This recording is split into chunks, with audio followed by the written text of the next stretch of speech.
Je prends quelques secondes pour vous dire que l'information qui sera contenue dans la vidéo qui va suivre est aussi disponible sous forme de PDF.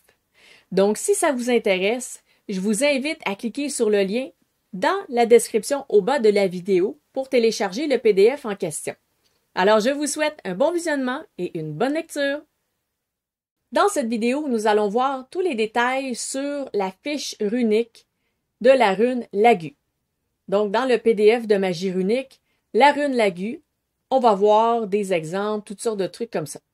Alors, le mot-clé pour cette rune, c'est intuition.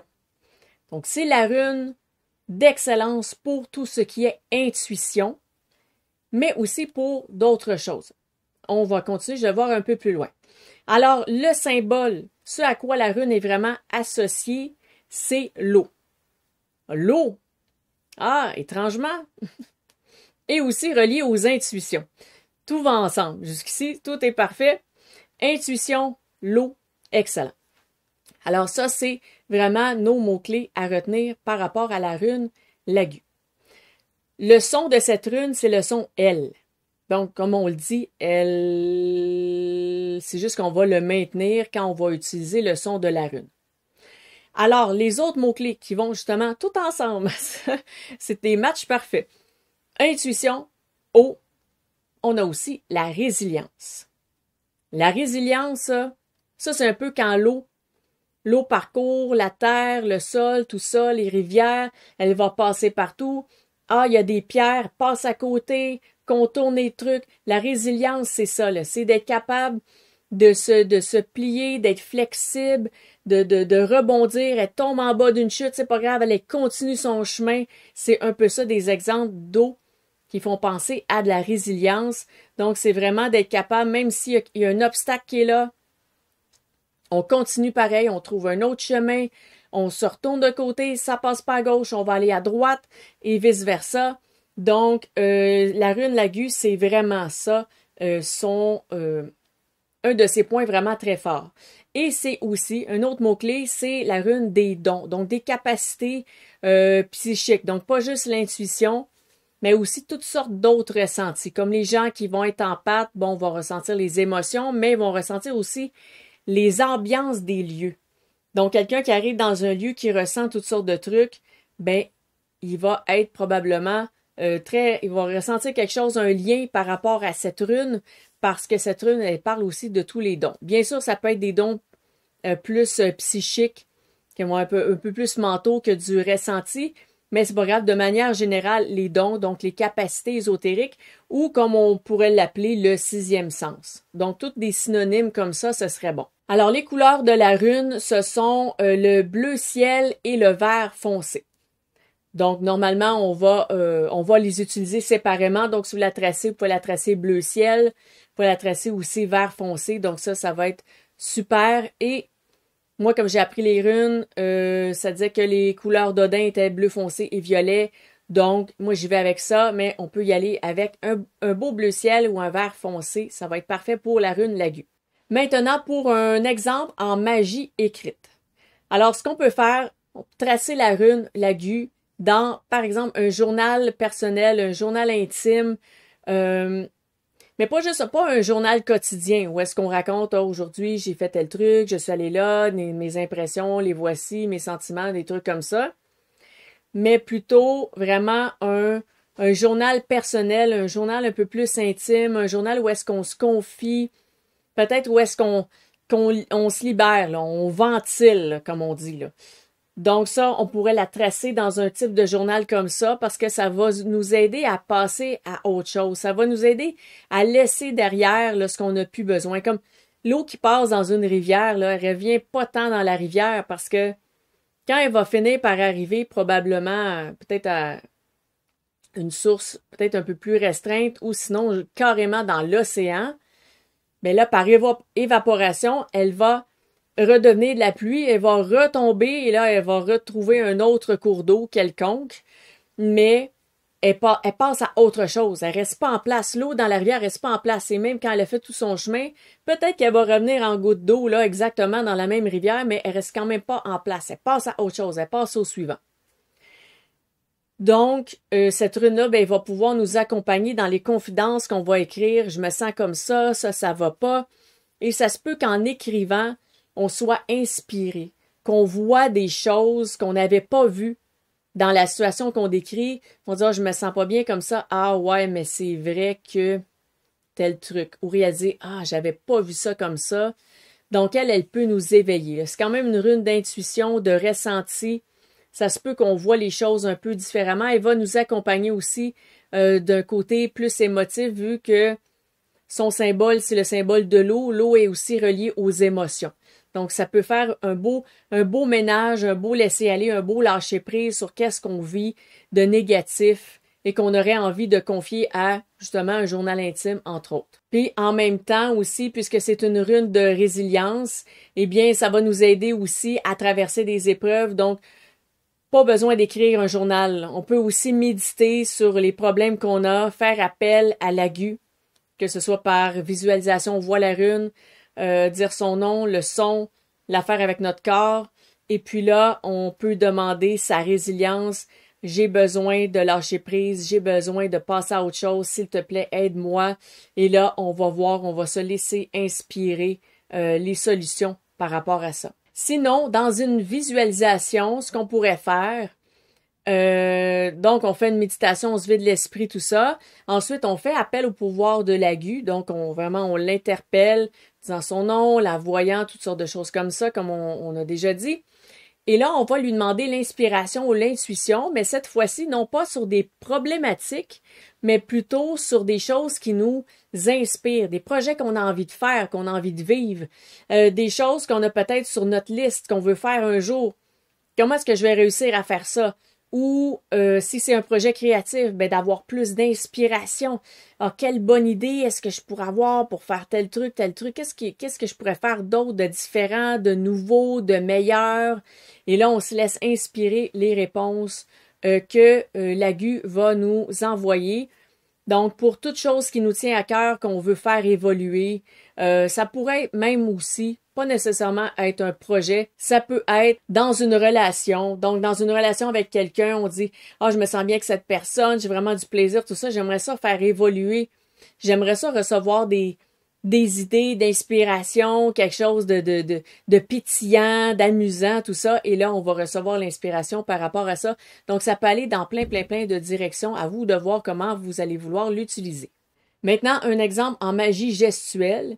Eh bien, on pourrait faire la rune avec notre corps. Et là, cette fois-ci, au lieu de mettre les bras décalés vers le bas, on va les coller ensemble. Parce que la rune, c'est vraiment une ligne. Donc, c'est une ligne comme ça, une ligne comme ça.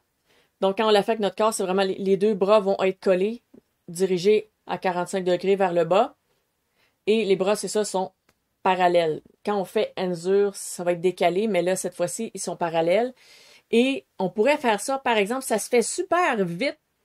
C'est vraiment rapide de faire cette rune juste avant, par exemple, une séance de divination.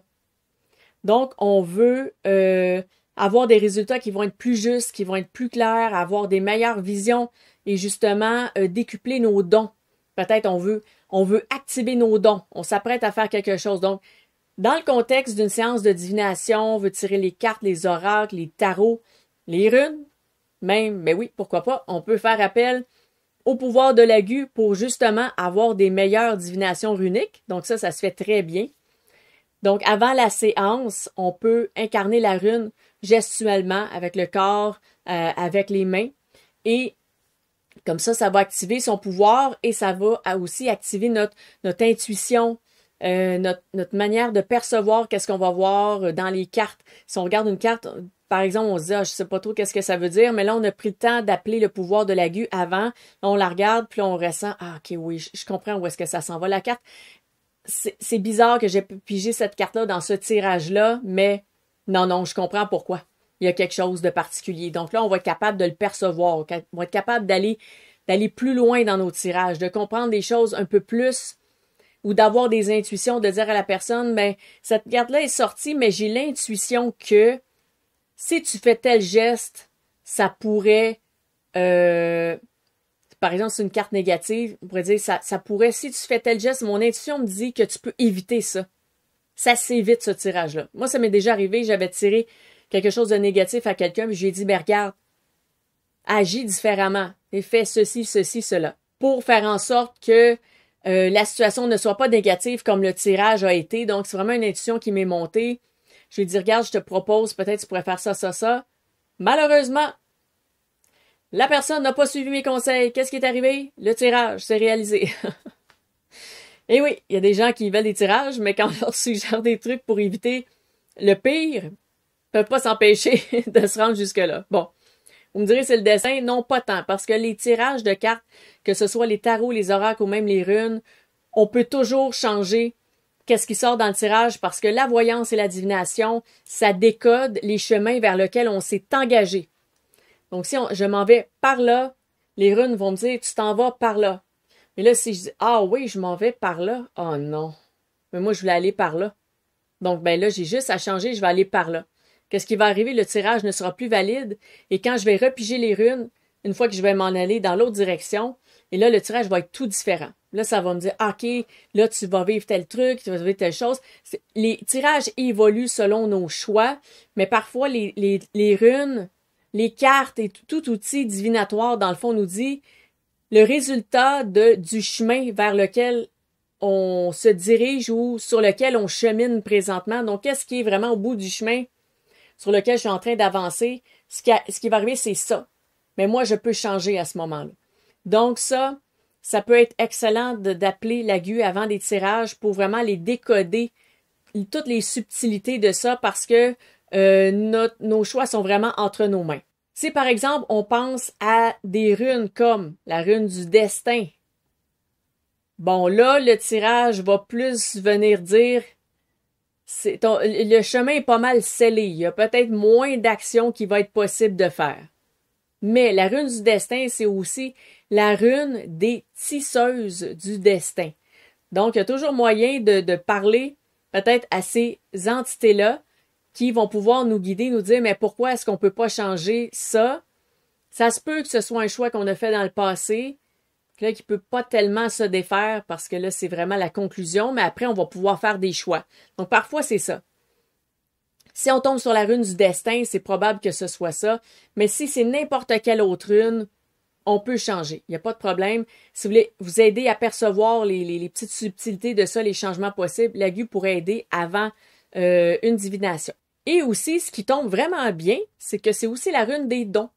Donc, si vous voulez développer votre voyance, que vous utilisez de la divination dans le but justement de développer votre don de voyance, de développer vos ressentis, bien, l'aiguille va venir agir justement pour vous aider, pour faciliter les choses, pour activer vos dons avant la divination, pour vous aider à comprendre la divination, mais aussi pour vous aider à développer votre clairvoyance, clairaudience, ce que vous voulez, les dons de ce que vous voulez. Peut-être un peu de télépathie, un peu d'avoir des flashs, de faire peut-être de la projection astrale. Projection astrale, je parle d'aller avec son esprit dans un autre lieu, d'être capable de décrire le lieu, par exemple, ou de décrire quelqu'un ou quoi que ce soit. Je parle pas de faire un voyage astral, mais c'est ça, elle peut éveiller toutes sortes de dons qui vont vraiment vous aider dans votre pratique. Donc, pas nécessairement dans une pratique divinatoire dans ce cas-ci, mais ça peut être dans n'importe quoi. Vous faites un rituel, vous faites une méditation, vous faites n'importe quelle pratique qui va être magique, ésotérique ou spirituelle, vous pouvez faire appel à l'aiguille pour vous aider à augmenter et décupler vos dons, à les activer ou à mieux être capable aussi de les utiliser. Maintenant, de la petite magie rapide. Alors, on peut tracer la rune l'aiguille sur soi, sur le cœur pour apaiser nos émotions et nous aider à lâcher prise.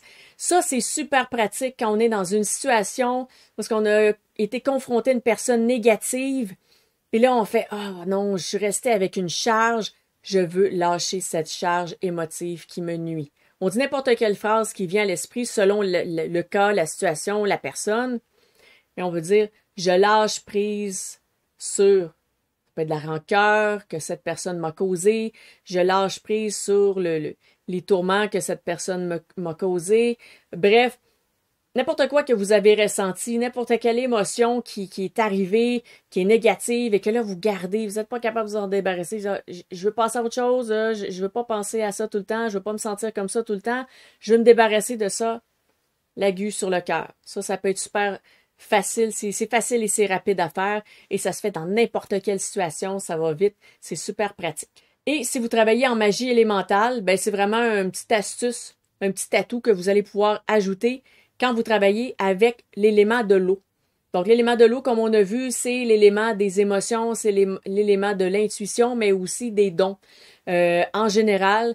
Donc, si vous travaillez avec cet élément, peu importe dans quelle pratique, que ce soit dans une pratique de rituel, même d'ouverture d'un cercle, quand vous utilisez un bol d'eau, ou si vous utilisez vraiment l'élément de l'eau en nature ou quoi que ce soit, l'agu va pouvoir vous accompagner dans ce que vous allez pratiquer. Alors, ça fait pas mal le tour de tout ce qu'il y avait à voir par rapport à la rune l'agu, la fiche de cette rune. Donc, je vous souhaite d'avoir beaucoup d'intuition, d'être capable de lâcher prise. Ça fait tellement du bien. Je vous souhaite énormément de résilience parce que ça aussi, être capable de rebondir après une épreuve, c'est de la vraie magie.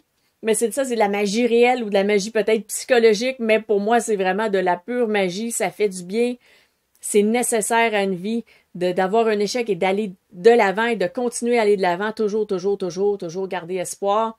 La rune Lagu est là pour ça. On a vu plein d'autres utilités et je vous souhaite également de développer tous les dons dont vous avez besoin dans votre vie. Alors, bon travail avec Lagu.